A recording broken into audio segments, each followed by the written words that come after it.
everybody, welcome to the Patriot Show. I'm your host, Anthony Stephen Malone. I've got a very special guest with us this morning, also a very good friend of mine, veteran Graham Hilliard, 13 years veteran of the Royal Marines and over 20 years experience as a special security operator in places like Iraq, Afghanistan, through across Africa and Europe. Graham was also part of a team that stopped 12 suicide bombers coming to England and hitting targets throughout the United Kingdom. Hello, Graham. How are you, buddy? Hi, Anth. How are you, brother? I'm good, soldier. I am good. Hanging in there as always. Hi, buddy. Yeah. For some of the viewers who don't know you, can you give a little bit of background on yourself, please? Yeah. Basically, grew up in Liverpool. Nice area. Went to school there, grew up there basically. Then one day I saw an advertisement in the local paper, which is the Liverpool Echo, and it was advertising Royal Marines Reserves. I thought, oh, that sounds interesting. I'll go along to that. Went along, enjoyed it, and decided, you know what, I'm going to transfer to the regulars, which is what I did. So I did about 18 months in the reserves, and then, as you just said, 13 years in the regulars. Enjoyed every minute of it. As you know, you have great, friends for life, become more like family. Yeah. You know, saw some active duty, as a lot of guys have been, if you've interviewed before. And then at the end, I decided I've done my time now. It's time to try something else. So I left the Corps, not quite sure what I was going to do, to be honest. As you say, it's been brought up before by others about transitioning into civistry. Yeah. When I left, there wasn't really much of an opportunity for doing anything. It wasn't all that well, organised. So I did HGV ones, did that, but then didn't really enjoy the job after all. So actually got a phone call asking would there be off a friend of mine asking would I be interested in doing a bodyguard job in London. It was only going to be for 2 or 3 weeks, and that's what I thought it would be. Ended up being a lot longer. I was looking after a high net worth value family.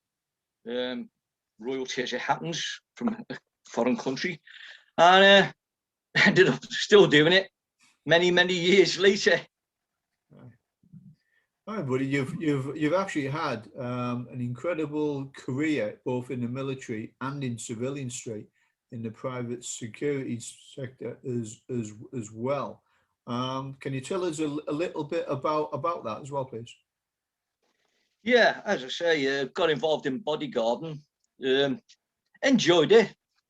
People think it's glamorous. They've seen Kevin Costner in The Bodyguard and think it's 100% action every second of the day.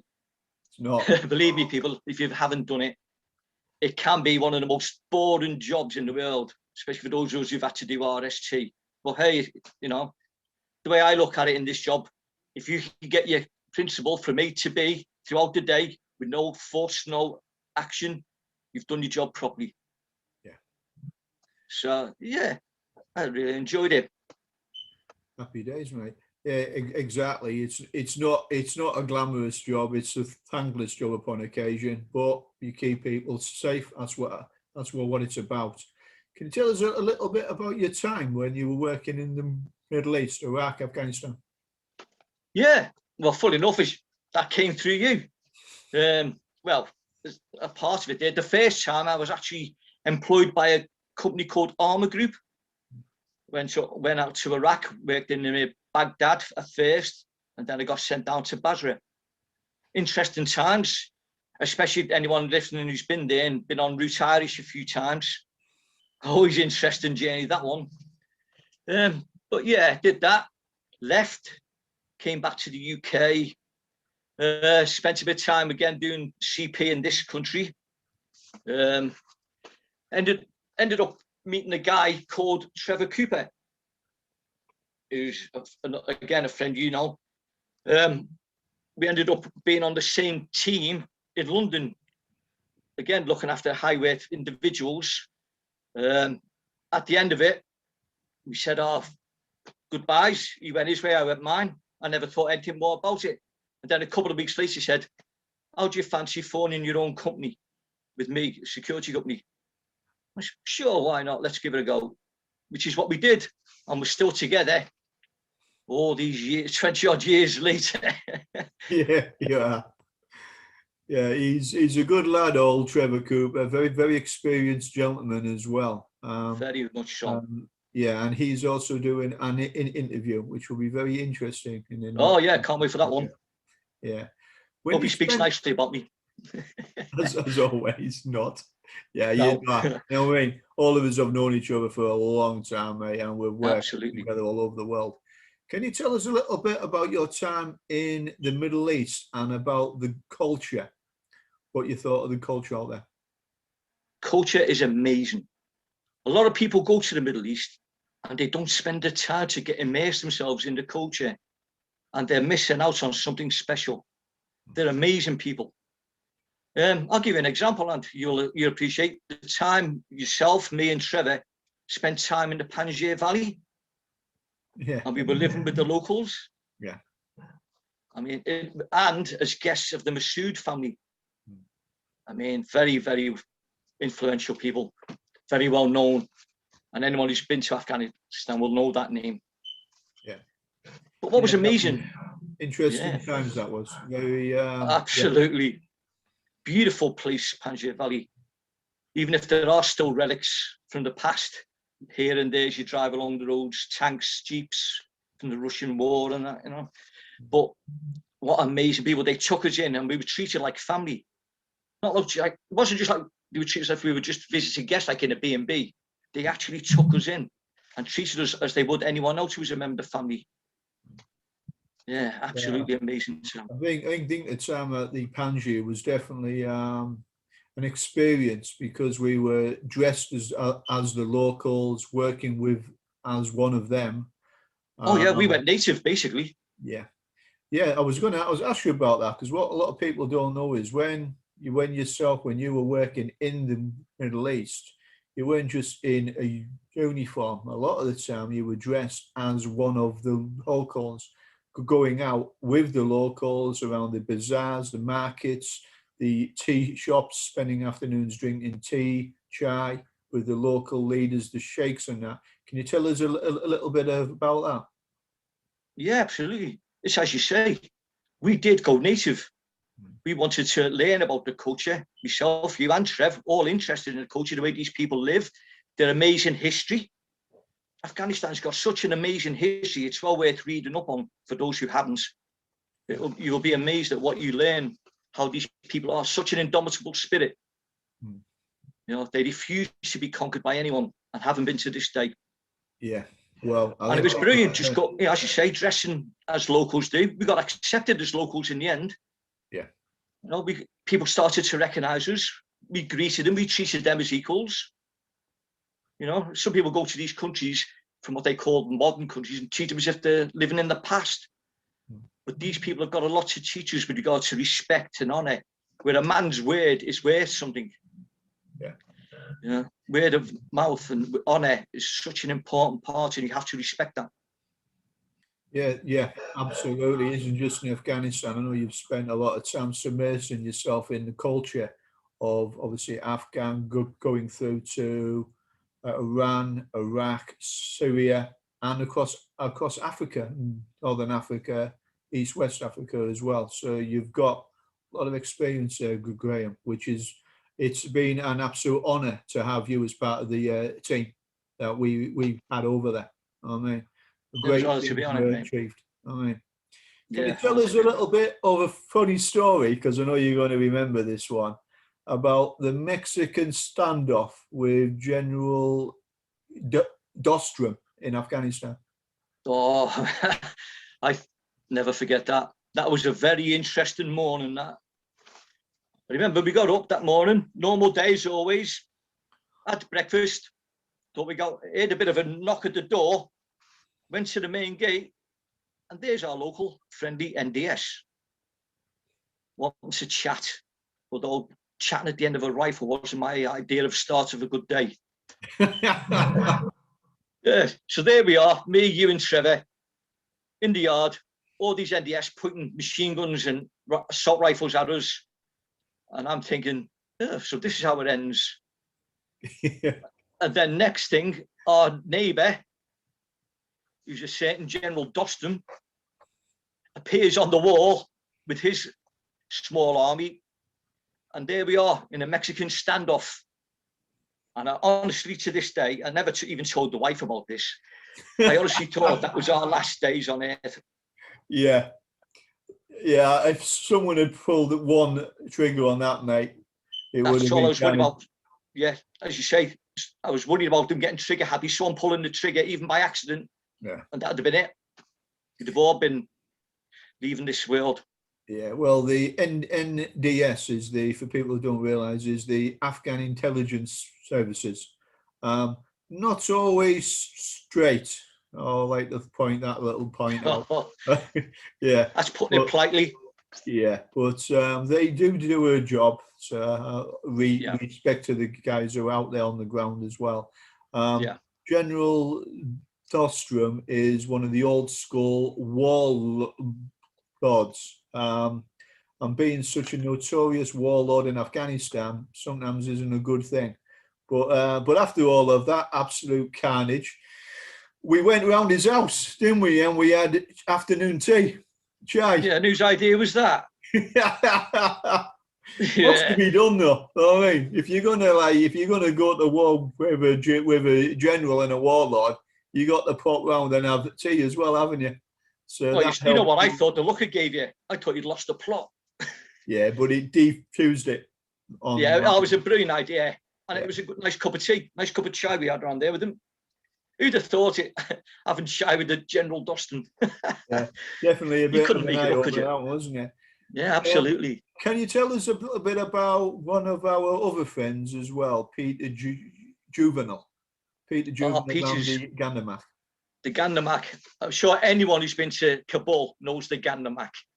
It was a very favourite watering hole for an awful lot of people. Peter was a gentleman, a true gentleman, very well respected, very well liked. Yeah, we spent a lot of time there visiting him. I know he's a very, very good friend of yours and his family. Yeah, that could lead us on to another story about when we was asked to provide bodyguard for his family. Yeah, well, I want to give a little bit of an insight into that one. There's a few things in this interview that people will not be aware of, and I think it's about time that people realise a lot of the good things that yourself have done over the years, and no one really is aware of it because we don't advertise it. Peter Juvenile was out of Afghanistan on business overseas, and he had left his 2 children with then Annie in the hotel. We get a local contact who was Taliban. He had been passing information on to us for some time. Didn't realize that we knew Peter at this point. And we got information a couple of hours before some suicide bombers were going to walk into the Gandamak and obviously cause a big issue. And they actually planned on trying to kidnap Peter's 2 young children. Well, we got told this and we were like, right, that is not going to be happening. So we just got the 4x4s, filled them with as much weapons, ammunition, claymores, everything we had, and we drove straight to Gandamak. The idea was get everyone out. While we were coming in, I got the phone call on the sat phone, Taliban contact, these guys are actually en route now. So we barricaded ourselves in to the Gandamak, set up firing positions, just waiting for them to come in. At that point, our friendly call sign, and I won't mention his name, but he was the SAS chief of station in the embassy at the time. He comes up completely unaware of this in his vehicle, wanting to have a drink at the Gandamak, because we obviously used to drink together as well. He turns up there, give him a quick brief of the situation. He then thinks we've got to get out, all of us have to get out, and we said we actually can't. The family's here with other siblings and that. So we thought we better stay put. He literally was in and out within about a minute and a half. He dropped all the ammo off, extra weapons he had, grenades, everything. So he shoots back to the embassy to see if he can get some other people if we are hit by a force that we cannot control or neutralize. So it was an interesting time on that one. Was. But our intervention on that one, it was dealt with. Children were saved, not a problem. That's what friends are for. Then we went back and opened up a bottle and had a really good evening after that. Yeah. Well, as you like to say, as we've always said, and job done, life saved. Exactly, mate. But I want to thank you for that on behalf of Peter and a lot of other people who were in the Gandamak on that evening as well. One of the funnier stories I want you to try and remember as well. You came down in our villa one morning and the cleaner was doing a normal thing in our villa. Can you tell my viewers about this, please?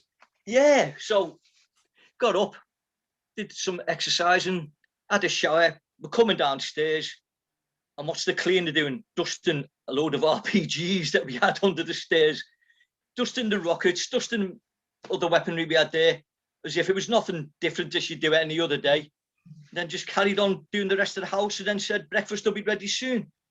And it was just so surreal. You can imagine the cleaner in this country coming across some RPGs, but it just shows you the difference in lifestyle, what's normal here and normal over there. And it's just one of them classic moments. I think, to try and draw a picture on this one, you can't really, can you? Nah. Imagine an old lady with a pink feathered duster cleaning under the but it's a stack. This isn't just a couple of RPGs here. We are talking a pile of them, all properly stacked up, taking them off and cleaning them and putting them back. What I'm going to say is if she dropped one of them, the villa wouldn't have been there. Nah, neither would we. 4-story building that we're actually in. This is our headquarters of our team at that point, and we had that much munitions in there. If she had dropped anything, it would have been game over. It would have been chaos, mate. Happy days on that, mate. Yeah, I've got that written down. I wanted to remind you about that one, mate. Right, coming back to quite a serious note, because what people won't be aware of, while we were over there, we were working very closely with the American agencies over there, unbeknown to the British side of things. The football team, which we used to nickname them, that was soccer at the time, so it's organised crime. Now is the National Crime Agency. We used to have them coming to our villa regular occasions, and senior members of the SAS would come to the villa, and we would talk about sensitive issues like high-value targets, where they were located. Part of one of your taskings that you were on for our team was to locate high-value targets, to see if we could find where they were, pass that information on. The next bit, I think some of the viewers are going to be a little bit surprised, if not shocked about. Can you tell us a little bit about the high-value targets and who they actually were? Yeah, well, we had 3 names. Obviously, there are a lot more high-value targets, and as our American friends, they had their deck of cards to help them remember them. The ones we were interested in were Mullah Omar, Hekmatyar was another one. I mean, and by the way, if people don't know who these people are, or if the name's not familiar, you can look them up, because all the information about them is out there in public domain. Yeah, but we were asked to find them, and of course we accepted that tasking because it was important that these guys were found. Through the contacts, the information was found, it was passed on, and then that was our part of the job done. As such, we just then had to wait for that action to be verified. Because obviously you don't just accept it at face value, although at first that might have been the case, but then because of the the nature of the information we were giving them and how many times we've been 100% accurate, most of the times they're no longer bothered. And as you were classed as a grade A asset, which is very rare. So they knew the information we got was better than they probably had access to. Yeah, that was an interesting time. We were able to get information, gain the trust over many years. This wasn't just happening weeks or months. This was years of working and helping the American agencies, not just in Afghanistan, in Iraq, Syria, Saudi Arabia, and across Africa as well. So Afghanistan, people think we only worked in Afghanistan. No, we worked for many years elsewhere. So our names and credibility with American agencies was absolute.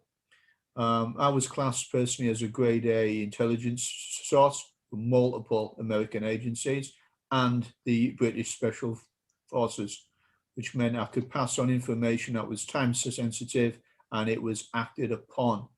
One of those bits of information you obviously helped to get out there was the location of a terrorist training camp in Pakistan, southern Pakistan, that was feeding suicide bombers and foreign fighters into Helmand that were fighting against the Royal Marines, the SBS, and the British military at the time across Helmand.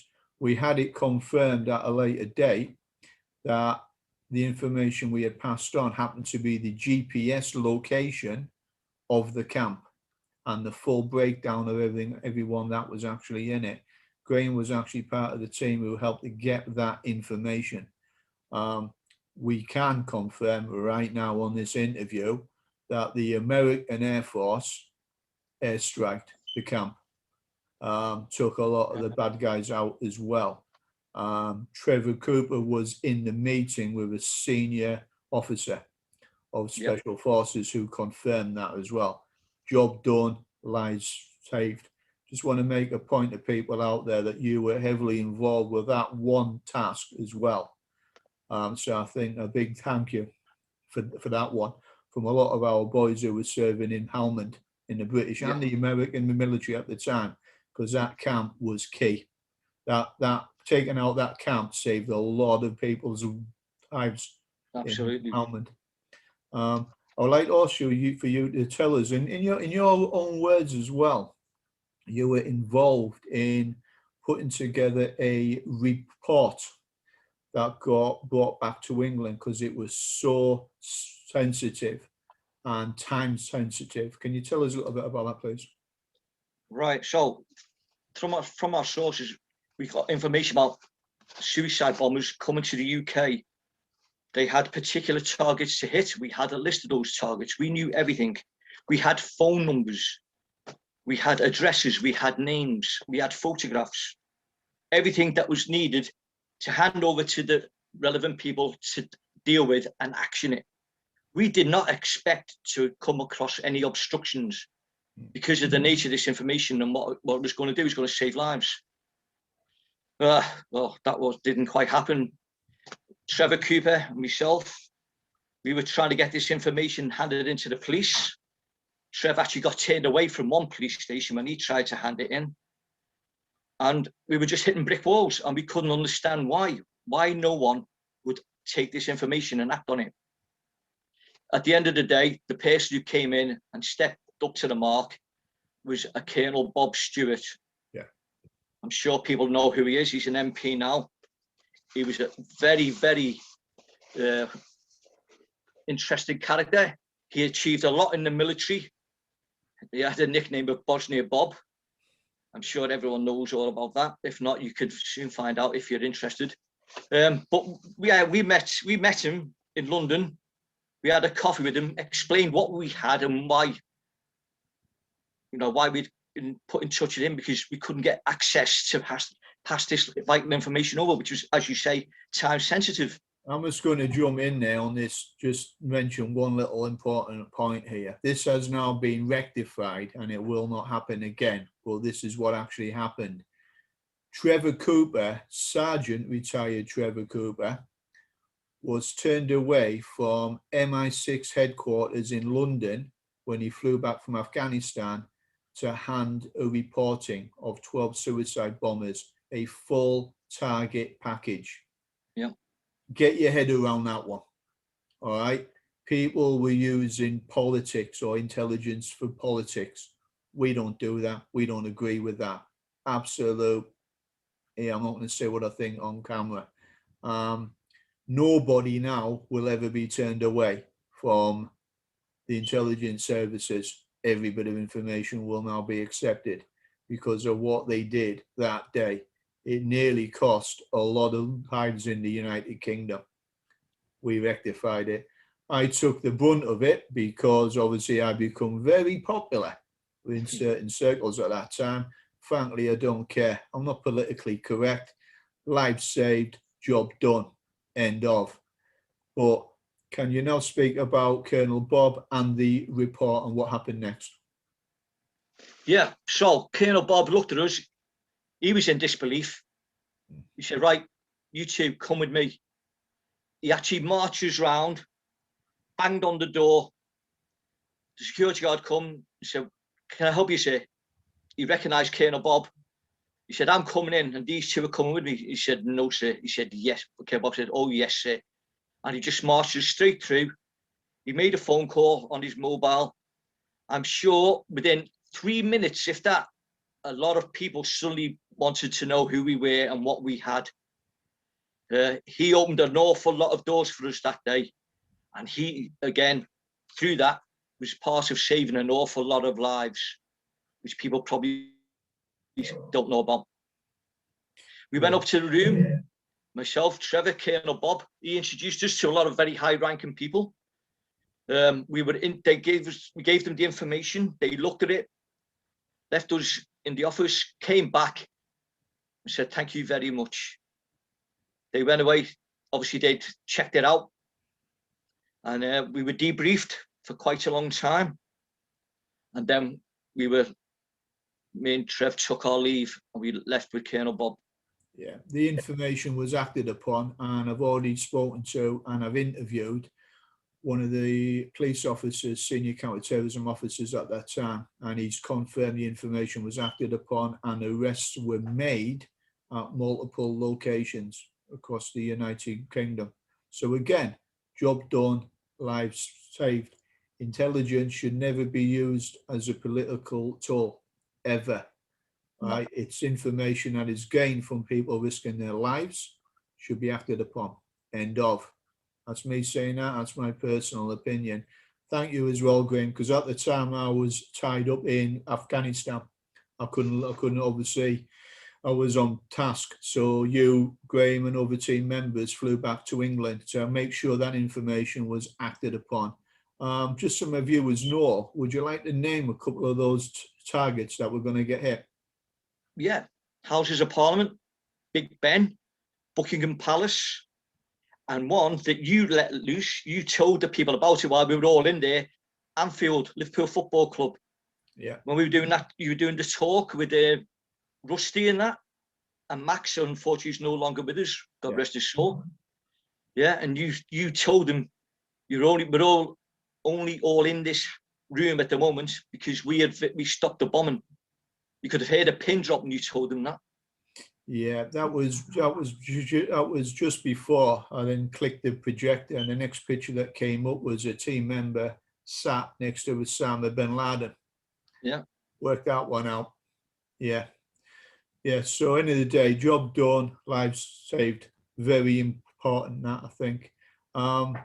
Right, you've obviously been involved in so much of that the public are not actually aware of.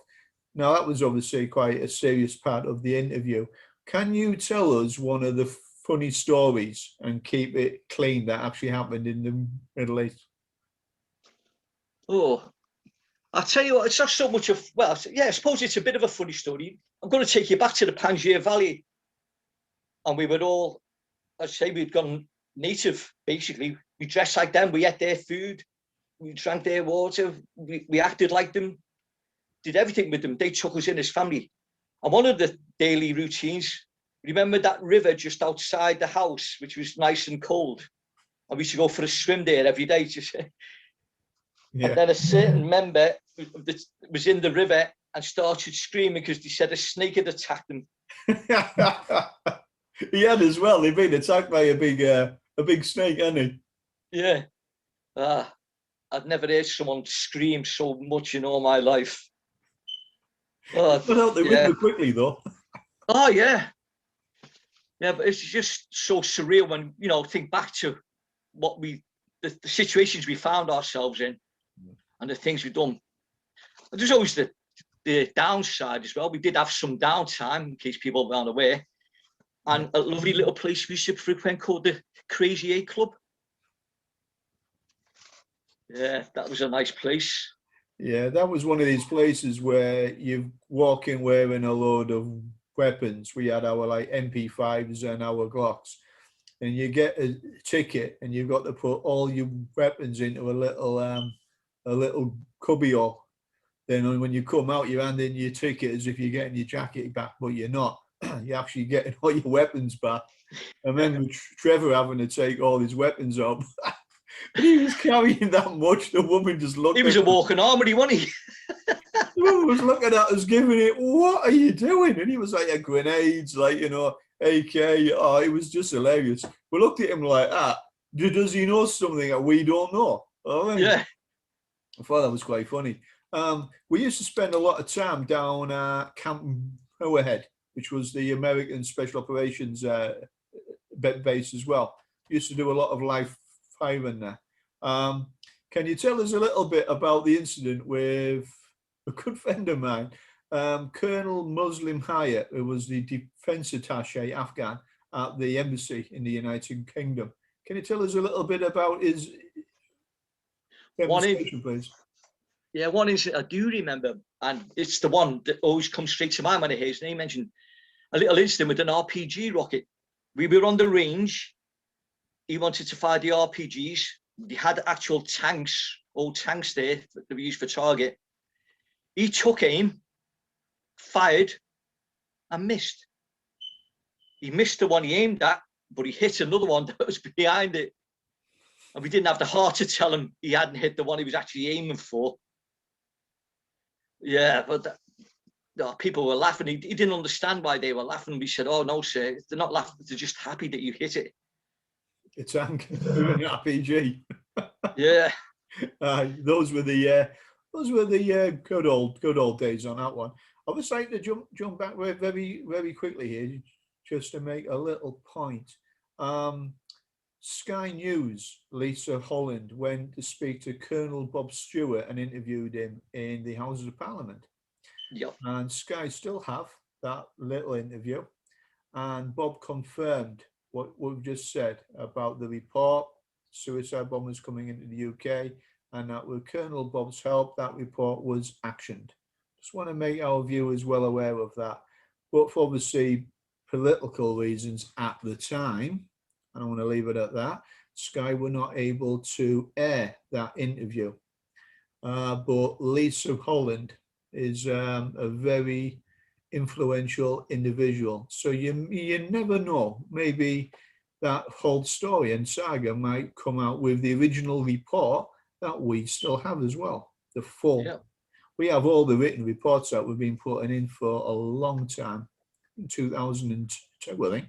All the target packages and the reports and everything. We have copies of everything. So makes it interesting reading at some point. You never know. I've written a couple of books, but one day, in a not too distant future, a film might be made on the books. So that will be interesting. Well done, that man. Happy days, mate.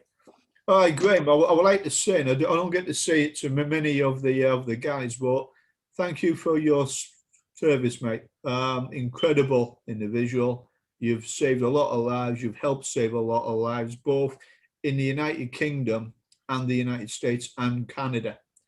Because when a lot of the guys were stationed at CAF, Kandahar Airfield and Kandahar, the Canadian troops, a lot of the guys were there.